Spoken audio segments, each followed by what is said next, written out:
사회라고 지금 가나안 못 들어가는데. 그래서 그들에게 우리 하나님께서 우리에게 이런 역사를 일으키셨어, 이런 기적을 일으키셨어, 우리는 하나님 나라의 백성이야 라는 것을 그들에게 가르쳐주고 싶으셨어요. 그러니까 니네 가나안 들어가면 지금처럼 살면 안 돼, 하나님 나라의 백성으로서 살아야 돼, 하나님의 왕되심을 드러내면서 살아야 돼 라는 것을 가르쳐주기 위해서 기록한 것이 바로 신명기입니다. 그래서 모압평지에서 신명기가 신명기가 발생하는 거죠. 그래서 광야 2세대를 위한 교과서다 이렇게 생각하시면 좋겠어요. 그리고 나서 이제 신명기 끝나고 민수기로 들어가는데요. 모압평지 찾아서 이렇게 땅을 배분하고 나서 여호수아가 이제 광야 2세대를 데리고 이제 그 요단 서편 땅 가나안 땅으로 들어갑니다. 가나안 땅을 정복해요. 그리고 나서 땅을 이렇게 12지파에게 나누어 줍니다. 자, 하나님 나라에게 이제 백성에게 영토도 생겼어요. 자, 국민을 만들었으니 법도 주고 영토도 법도 제정하고 영토도 주겠다. 이게 우리 구약 5과의 내용이었거든요. 자, 이제 이스라엘은 국가의 요소 3요소가 다 갖춰졌어요. 국민도 되었고, 하나님께서 이 나라의 주권은 하나님께 있잖아요. 하나님께서 뭐라 하시면 내가 너희들 내 법으로 다스릴 거야, 이렇게 말씀하셨단 말이에요. 그리고 나서 이제 영토까지 다 주어졌어요. 국가의 모습을 다 갖추었습니다. 이제 이 나라 어떻게 살아야 될까요? 잘 살아야지. 잘 살아야죠. 자, 잘 사는 게 뭐냐? 하나님 나라의 백성으로서의 삶을 살아야 됩니다. 하나님을 왕으로 모시는 이성국가를 이루어야 됐어요. 공평과 정의가 강같이 흐르는 진유 보유국이 되었습니다. 하나님의 나라로서 본을 보여주고 어떤 나라가 와서 봐도 얘네들은 하나님이 왕이시네, 근데 이렇게 잘 산다고? 이렇게 복이라고? 모든 나라가 와서 나 저 나라처럼 살아야지 라고 벤치마킹할 수 있는 그런 나라가 되었어야 했어요. 고아와 과부와 나그네를 돌보고 경제의 근간인 토지를 50년에 한 번씩 제 주인에게 돌려주는 그런 거룩한 하나님의 나라가 되어야 했습니다. 사사기는 그런 나라여야 했어요. 자, 그런데 어떻게 잘 살았을까요? 네, 모델이 되라고 나라를 만들었는데 엉망이구나. 네, 사사기 때에는 나라의 모델이 되었어야 했는데 사람들이 하나님의 뜻에 순종하지 않고 자기 소견에 옳은 대로 행합니다. 네, 그래서 이스라엘은 하나님으로 왕을 모시는 나라인데 백성 왕을 기다려요. 자, 그런데 모델 왕이 있어요, 없어요? 모델 왕이 있어요, 없어요? 여러분, 모델 왕 있어요, 없어요? 네, 있어요. 누구였죠? 다윗. 그래서 사사기를 배경으로 해서 룻기가 등장하는 거예요. 자, 그러면 이제 백성들의 소원대로 왕이 다스리기 시작합니다.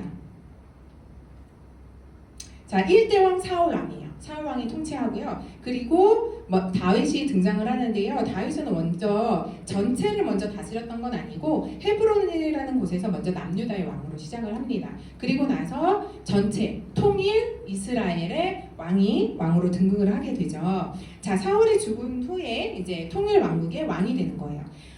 다윗은 자신이 하나님의 대리 통치자라는 그런 인식을, 그런 정체성을 가지고 있는 왕이었습니다. 그래서 왕의 모델이라고 할 수 있어요. 그러면 다윗 뒤에 나오는, 후대에 나오는 왕들은 누구를 따라가면 되는 거예요? 다윗을 따라가면 되는 거예요. 다윗처럼만 왕 노릇을 하면 되는 거거든요. 자, 그리고 이 다윗이 얼마나 대단한, 정말 하나님 자신은 하나님의 대리 통치자고 하나님의 나의 왕이시라는 것을 얼마나 잘 드러내고 있냐면, 이 사람 원래 어렸을 때부터 찬양을 하던 사람이었어요. 기억나시죠? 사울 앞에서 막 이렇게 연주하고 막 이랬잖아요. 그런 것처럼 다윗은 목동으로 있으면서도 하나님을 찬양했던 사람이에요. 그래서 이 사람이 왕이 되고 나서 무엇을 했냐면 예배 드리는 컨텐츠를 만들어요. 예배 드릴 때 찬양하는 그런 것들을 만든단 말이에요. 그게 바로 시편이에요. 시편에 이런 내용들을 굉장히 많이 담고 있습니다. 자, 다윗이 죽고 나서 이제 솔로몬이 3대 왕으로 등극을 하게 되는데요. 처음에 솔로몬이 왕이 되었을 때 백성을 잘 다스리기 위해서 하나님께 지혜를 구하기도 하잖아요. 그래서 처음에는 다윗으로부터 영적 문화를 잘 계승합니다. 그래서 잠언 전도서 아가서를 이제 솔로몬이 쓰게 되죠. 자, 그런데 솔로몬이 자기가 이 다윗이 만들어 놓은 이 나라를 지키기만으로도 참 많이 벅찼던 왕이었나 봐요. 그래서 전쟁을 해서 나라를 더 넓히지 않고요. 주변 국가하고 이제 계약을 맺는 거예요. 자, 이때 계약을 맺을 때 제일 좋은 게 뭐예요? 결혼하는 거. 그래서 정략 결혼을 많이 하게 되고 1000명의 부인이 있었잖아요. 우리 솔로몬 왕이. 그래서 그 이후에 말년에는 하느님을 배반해요. 그래서 배교하는 삶을 살게 되거든요. 우상 섬기고 막 이러면서. 그래서 하나님께서 뭐라 하시냐면 내가 네 나라 둘로 쪼갤 거야. 이렇게 말씀을 하세요. 그래서 나라가 둘로 나뉘어지게 됩니다. 이렇게 북이스라엘과 남유다 둘로 나뉘어지게 돼요. 자, 그리고 나서 하나님께서 뭐라 그러시냐? 근데 이 둘로 나뉘어진 이 나라가 두 나라 다 하나님께 순종하지 않고 우상을 섬겨요. 그러면서 이렇게 멸망을 향해서 막 이렇게 흘러가는데 그 상황 가운데서 하나님께서 자기 백성을 돌보시고 싶으신 거예요. 그래서 왕이 아닌 다른 리더들을 등장하게 하는데 바로 그들이 선지자들입니다. 그래서 말기에 북이스라엘도 마찬가지지만 남유다도 말기에 이렇게 많은 선지자들이 등장을 하는 거예요. 자, 이들이 뭘 얘기를 했냐면 너희들 선지자들 등장해서 외치는 소리가 뭐라 그랬어요? 제가 구약 때 뭐였는지 기억나세요? 이 선지자들이 나타나가지고 하는 얘기가 있었어. 3글자. 망한다! 이 얘기를 했거든요. 너희들 이렇게 살면 망해. 이러면서 하나님의 마음을 왜 그거 전했겠어요? 돌아오라고 이야기를 한 거예요. 자, 그런데 얘들이 돌아오지 않았죠. 그래서 이들이 하나님의 예언대로 북이스라엘은 아수르에 망하고 남유다는 정말로 남유다에게 멸망을 하게 됩니다. 자, 우리 이때부터 무대가 2개다 이렇게 말씀을 드렸어요. 그래서 무대 A에는 예루살렘, 그래서 예레미야가 왕복을 함께 걷고 무대 B에서는 바벨론지어 다니엘과 에스겔이 리더로서 이렇게 역할을 하게 됩니다. 자, 하나님께서 예언자들을 보내셨어요. 이렇게 선지자들을 보내셨어요. 왜 선지자들을 보내셨을까? 하나님은 원래 왕을 통해서 통치하고 싶으셨어요. 그래서 왕을 세우신 거거든요. 그래서 다윗처럼 자신이 대리 통치자라는 걸 인식하고 하나님의 뜻을 받아서 통치하면 됐어요. 자, 그런데 우리가 지금 보니까 나라가 망했어. 무슨 뜻이에요? 왕이 제대로 그렇게 통치를 하지 못한 거예요. 그러니까 하나님께서 하나님 나라의 백성에게 말씀을 하셔야 되잖아. 근데 왕은 안 돼. 그러니까 누굴 보내신 거예요? 선지자들을 보내신 거예요. 그래서 선지자들을 통해서 자신의 백성들을 돌보고 계시는 하나님을 우리가 알 수 있습니다. 자, 그리고 나서 이렇게 나라가 망한 게 바벨론을 사용하셔가지고 하나님께서 멸망시키셨잖아요. 남유다를. 자, 그런데 이 망하게 한 것은 하나님께서 정말 이스라엘을 망하게 하려고 하시는 게 아니라 이스라엘을 징계하시기 위해서 바벨론을 사용하셔가지고 징계를 하신 거란 말이에요. 근데 이때 예언자들이 뭐라 그랬냐면 바벨론 너 의시되지 마라. 너도 결국은 망한다. 이렇게 얘기를 했어요. 자, 예언자들의 예언대로 정말 바벨론이 망합니다. 그리고 페르시아 시대가 도래하게 돼요. 페르시아. 특히 예레미야의 예언대로 70년이 지나니까 포로들이 정말 본국으로 귀환을 하게 되거든요. 그런데 이런 귀환 역사가 적혀있는, 기록되어 있는 곳이 에스라서라고 우리가 말씀을 드렸었어요. 자, 에스라서에 다 기록이 되어 있습니다. 그래서 포로 시대부터는 우리가 에스라를 깔고 공부한다. 에스라를 기본으로 놓고 공부한다. 이렇게 얘기했던 거 기억나실 거예요. 자, 1차로 우리 스룹바벨과 예수아가 귀환을 해서 성전을 재건하기 시작합니다.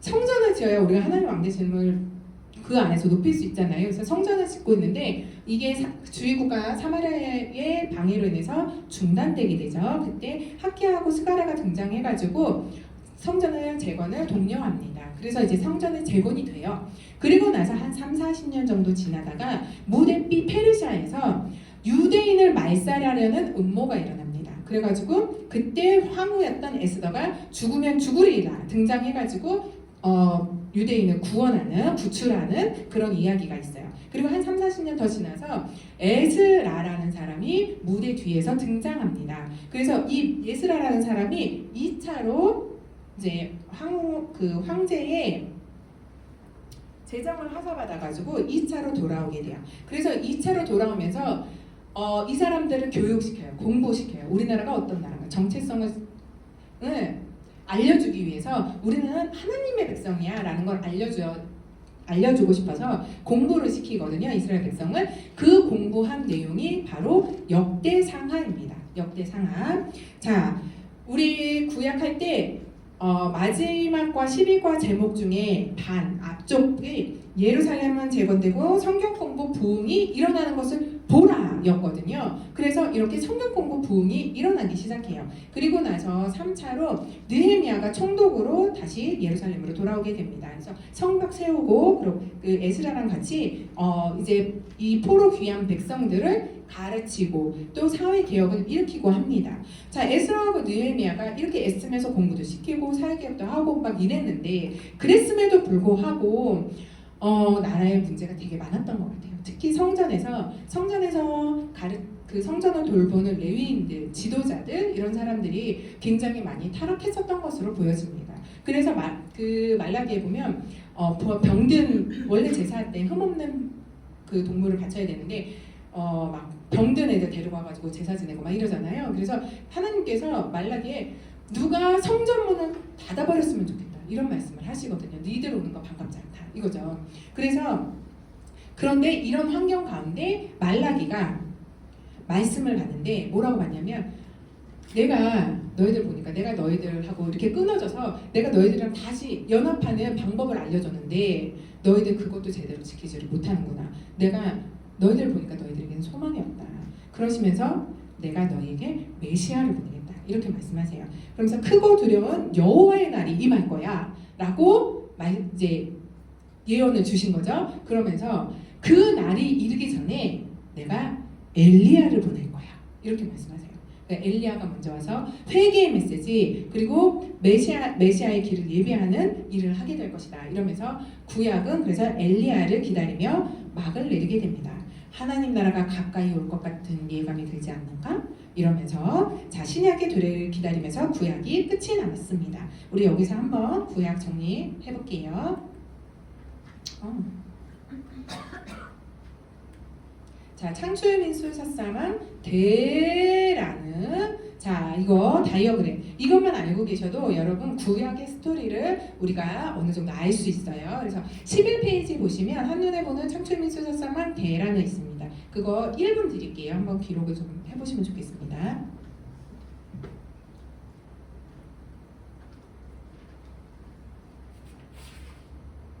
구약을 들으셨던 분들은 스토리를 생각하면서 적으셔도 좋을 것 같아요. 이거 다 외우시죠? 이제 창조의 민수 사사만 대라는 거기에 이제 시가서와 예언서 붙이는 작업 하시면 됩니다.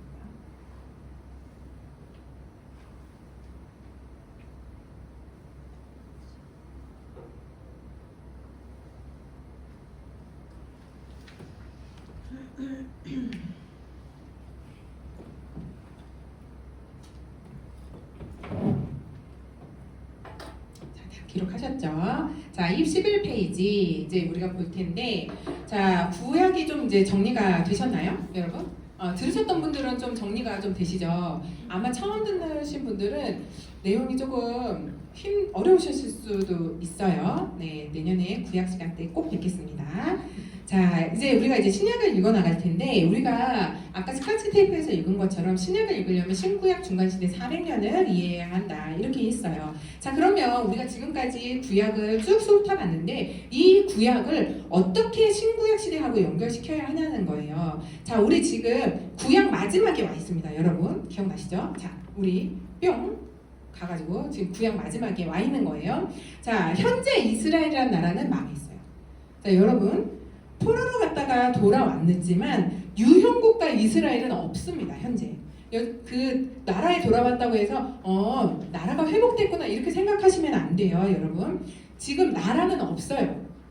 나라는 없고 이 사람들만 여기 남아 있는 거란 말이죠. 이스라엘 유형국가로서의 역사도 끝났고 이제 끝났는데 자 그러면 나라 역사가 끝났다고 해서 완전히 끝난 것이냐? 그렇지 않다는 거예요. 구약의 말기로 갔을 때 구약의 의미가 남아있고 거든요. 자, 그 구약의 의미, 뜻이 어디에 담겨 있냐면 바로 예언자들의 메시지에 담겨 있다는 거예요. 자, 예언자들이 뭐라고 막 얘기를 많이 해놨단 말이에요. 구약 마지막에서. 자, 그러면 그 말들 뭐냐는 거죠. 우리가 구약 마지막에 그 선지자들 보면 이사야도 있고 예레미야도 있고 다니엘도 있고 에스겔도 있고 많은 사람들이 있잖아요. 그 사람들이 구약 끝날 때 그 사람들의 말이 우리가 다시 생각이 나야 됩니다. 왜냐하면 그 사람들의 말이 바로 구약의 방향성을 나타내고 있기 때문에 그렇습니다. 자, 그러면 이 말들 그 수많은 사람 예언자들이 한 그 말에 했던 것들을 딱 한마디로 정리해라. 방향성을 제시해라. 그럼 뭐라고 할 수 있는가? 바로 세계, 열방에 초점을 맞추고 있다라는 거예요. 자, 이스라엘이란 나라가 망하는 것 같지만 망하는 거 아니라는 거예요. 죄를 지어서 지금 벌 받고 있는 거예요. 그래서 징계받고 있는 거예요. 그래서 누구를 통해서 하나님께서 징계하시냐면 세계의 제국들을 통해서 하나님께서 징계하고 계시는 거거든요. 그래서 하나님 나라가 회복이 되잖아요. 그러면 제국들 너희들 다 멸망할 거야. 이렇게 말씀을 하고 계세요. 자, 세계사를 예언하고 있다는 거예요. 예언서에서. 자, 우리가 그래서 이 신구약 중간사를 들어가기 전에 하나님께서 세계사를 예언을 하게 하셨구나 라는 것이 우리 머릿속에 남아있어야 됩니다. 그럼 정말 예언서가 세계사를 예언을 하고 있는가 우리가 한번 살펴볼 건데 먼저 이사야 보겠습니다. 이사야는 BC 700년대 사람이에요, 여러분. 자, 그런데 이사야가 기억이 나시는지 모르겠어요. 자, 우리가 솔로몬, 북이스라엘, 남유다. 북이스라엘이 망하는 시대가 호세아입니다. 호세아 왕 때 멸망하거든요. 그래서 아수르에게 진짜 왜일까요? 자, 아수르에게 멸망해요. 자, 그럼 이거 기억나세요? 북이스라엘이 아수르에게 망하네. 남유다로 내려와 보니 히스기야가 왕이네. 그래서 히스기야 때도 등장하는 나라가 아수르구나. 저희 구약 때 공부한 겁니다. 자, 그런데 이 이사야라는 사람이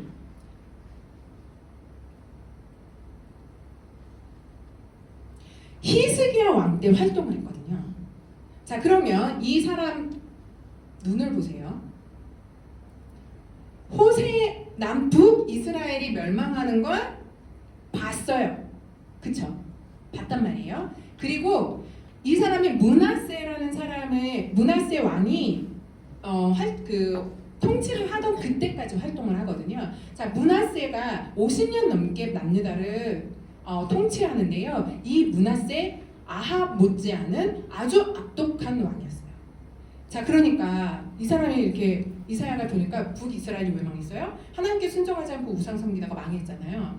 봤더니 남유다도 지금 하나님 순종하지 않고 우상 숭배하고 문하세가 엄청나게 악독하게 나라를 다스리고 있는 거예요. 하나님께 순종하지 않고.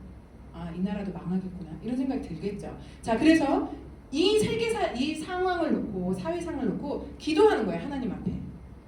그랬더니 하나님께서 멸망하는 걸 다 보여주시는 거예요. 그래서 이 사람이 북이스라엘의 멸망과 동시에 남유다의 모든 멸망을 다 이사야서에 예언을 하고 있어요. 자, 그런데 히스기야 이후로 이사야 이후로 130년 더 유지되다가 남유다도 망하거든요. 시드기야 때 멸망한단 말이에요. 바벨론에 의해서 멸망해요. 이때 활동했던 사람들이 있잖아요. 뭐 예레미야라든지 다니엘이라든지 에스겔 이런 사람들이 있었잖아요. 자, 그래서 이사야는 예레미야 130년 뒤의 사람이니까 이미 이사야는 죽었겠죠. 자, 이때 얘네들이 뭐를 예언할 건지를 다 알고 있었어요. 그래서 이 이사야는 자기 시대의 일뿐만이 아니라 남유다의 상황을 보면서 나라가 망했구나 이거를 다 예언을 했다는 거예요. 그리고 나서 이 이사야는 그것만 한 게 아니에요. 자, 시드기야 이후에 400년이라는 시간 포로기한 돌아와서 400년이라는 신구약 중간사가 있다 그랬잖아요. 그것도 예언을 했고 그것뿐만이 아니고 예수님을 예언했잖아요. 이사야가 예언했고 또 예수님 이후에 예수님이 재림할 것이라는 것에 대한 예언도 하게 되거든요. 그리고 환상을 보고 묵시 형식의 기록도 하고 있어요. 그리고 그 하나님께서 예수님을 통해서 예수님 재림을 통해서 우주적인 종말론적인 그런 예언도 하고 있다는 거죠. 그래서 이사야는 사실 예언 전집이다 이렇게 생각하시면 좋을 것 같아요. 그래서 뒤에 나올 예언자들이 할 예언을 이사야가 총망라해서 기록했다라는 것을 우리가 알 수 있어요. 자, 보니까 진짜 세계사를 예언했구나 라는 것을 우리가 알 수 있죠. 자, 그러면 예레미야 어떤가? 예레미야는 자, 우리 모세 할아버지로 잠깐 돌아가서 모세 할아버지가 신명기에다가 유언적 예언을 기록한 게 있어요. 뭐냐면 너희 하나님께 순종하면 복이고 하나님을 떠나서 불순종하면 너희 저주를 받게 될 거야. 이렇게 했던 거 혹시 기억나시죠? yes or no, 축복이냐 저주냐 이거를 예언을 하시면서 뭐라 그랬냐면 얘기하시면서 그런데 니네 하나님께 불순종하게 될 거야. 그래서 너희들 망하게 될 거야. 이 이야기를 기록해놨단 말이에요. 근데 예레미야는 모세 할아버지보다 1000년 뒤 사람이에요. 1000년 뒤 사람. 근데 그거를 공부하면서 이게 이루어지겠구나. 이게 내 때에 이루어지고 있구나라는 것을 체감한 사람이에요. 예레미야가. 그리고 공부하면서 이 사람 예언자니까 얼마나 역사가이기도 하거든요. 우리 그 선지자가 어떤 사람인가에 대해서 우리 구약 10과에서 봤었잖아요. 뭐 예언가이기도 하고 사회 그 평론가이기도 하고 역사가이기도 하고 뭐 사회 박사이기도 하고 뭐 이런 거 우리가 쭉 봤었거든요. 그래서 사회상을 보면서 이사야를 같이 공부하게 돼요. 그러니까 이사야를 딱 보니까 이사야에서도 그런 예언들이 남아져 있는 거예요. 그러니까 모세의 예언을 이사야의 예언과 접목시켜서 뭐예요? 망하겠구나. 우리가 진짜 망하는구나. 이거를 알게 된 거죠. 그래서 이 사람은 정말 이때의 시대 정신과 성격을 잘 알고 있었던 하나님이 보내신 진정한 리더였다라는 거예요. 그러면서 이 사람 망한다, 우리 망한다, 바벨론도 망한다, 막 이러면서 망하는 것을 쭉 기록을 하고 있습니다. 세계사가. 그래서 예레미야도 세계사를 기록하고 있다는 걸 우리가 알 수 있어요. 자, 다니엘하고 에스겔은 어떤가? 다니엘하고 에스겔 같은 경우는 포로로 잡혀갔던 사람들이잖아요. 그래서 페르시아에서 활동했던 사람들입니다. 특히 다니엘 같은 경우는 왕궁에서 일해요. 느부갓네살 왕의 꿈을 해석해주면서 총리가 되잖아요. 그래서 왕궁에서 일을 하면서 그 당시에 바벨론이나 페르시아 왕의 정치에 관련된 그런 예언들을 되게 많이 합니다. 또한 에스겔 같은 경우는 토판 막 가져오라 그래가지고 예루살렘의 멸망을 예언하기도 하거든요. 이런 식으로 정말로 우리가 느부갓네살 보면서 세계사를 예언하신 거 봤잖아요. 그러니까 이런 것들을 보면서 세계사의 왕은 진짜 하나님이구나라는 것을 이 예언자들이 계속해서 얘기하고 있다는 거죠. 학개 스가랴 말라기 같은 경우는 성전을 통해서 하나님이 이 세상 가운데 왕이십니다. 이 성전을 통해서 하나님의 말씀이 세계로 뻗어나가게 될 거야 라면서 세계사 가운데 하나님 나라가 도래할 것이다 라는 것을 말씀을 해주고 있어요. 자, 우리가 이렇게 신구약 중간시대를 보면서 진짜 예언자들이 세계사를 예언하고 있구나라는 것을 우리가 알 수 있었습니다.